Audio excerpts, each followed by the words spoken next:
Pemirsa, Ketua Umum Partai Golkar, Airlangga Hartarto terang-terangan menyebut Golkar pantas mendapatkan minimal 5 kursi menteri di Kabinet Prabowo. Menurutnya Partai Golkar memiliki kontribusi besar memenangkan Prabowo Gibran.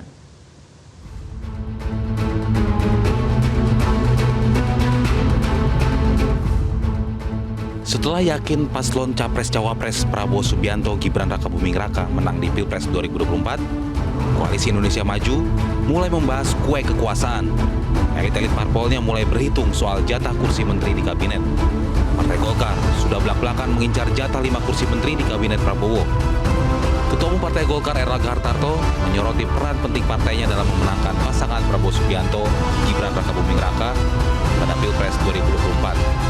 Berkat kontribusi 75 hingga 80% kader dan simpatisan Partai Golkar, pasangan Prabowo Gibran bisa meraih suara 58% dan menang sekali putaran Pilpres. Angka tersebut merupakan yang tertinggi sepanjang sejarah Partai Golkar dalam mendukung paslon saat Pilpres. Saya sudah sampaikan ke Pak Prabowo sebagai Capres dan Cawapres terpilih yang sudah mendapatkan suara 58%, dan dari data Bapilu kali ini Golkar yang memilih Pak Prabowo dan Mas Gibran itu 75 sampai dengan 80%. Ini tertinggi sepanjang sejarah.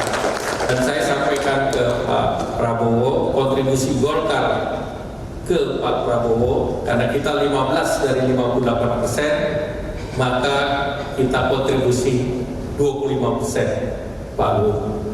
Jadi kalau 25%, kalau bagi-bagi ya banyak-banyak sedikit boleh lah. Kalau yang kita sebut 5 itu minimalis. Tapi kalau dihitung proporsinya 25%, room masih banyak.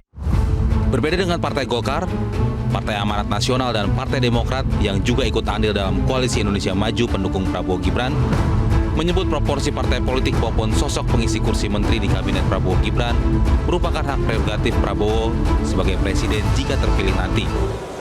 Pertama, kita sedang fokus penuhnya untuk menuntaskan hasil rekapitulasi penghitungan suara ya. Kita lagi rekap suara itu sedang kita fokus untuk dituntaskan.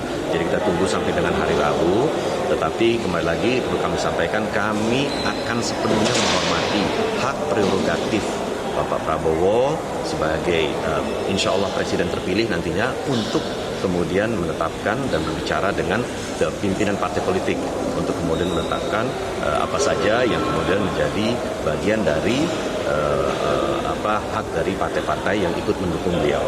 Ya, jadi itu bagi kami PAN, domain itu ada di Ketua Umum, dan tentu bagi kami akan menghormati sepenuhnya apa yang disampaikan nanti kelak oleh Pak Prabowo dalam menjalankan hak prerogatifnya.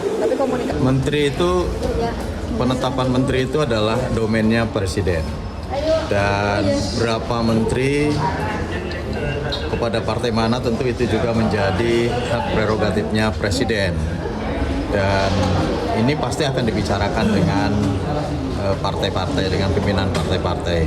Saya kira Pak Prabowo sudah punya rumusannya dan ya sebaiknya memang yang menjadi hak prerogatif presiden ya biarkan Pak Prabowo untuk menentukan sikapnya gitu, untuk mengambil keputusannya. Domain yang diberikan kepada presiden tentu itulah yang nanti kita tunggu apa keputusan terbaiknya untuk memberikan portofolio kepada masing-masing partai pengusung. Presiden memiliki hak istimewa yang disebut hak prerogatif. Hak ini memungkinkan seorang kepala negara untuk melakukan sebuah tindakan tanpa perlu persetujuan pihak lain. Meski mendapat kebebasan, Presiden harus tetap berhati-hati dalam menggunakannya. Bahkan, hampir semua hak prerogatif membutuhkan pertimbangan dari lembaga lain. Tim Liputan Metro TV. Jelajahi cara baru mendapatkan informasi. Download Metro TV Extend sekarang.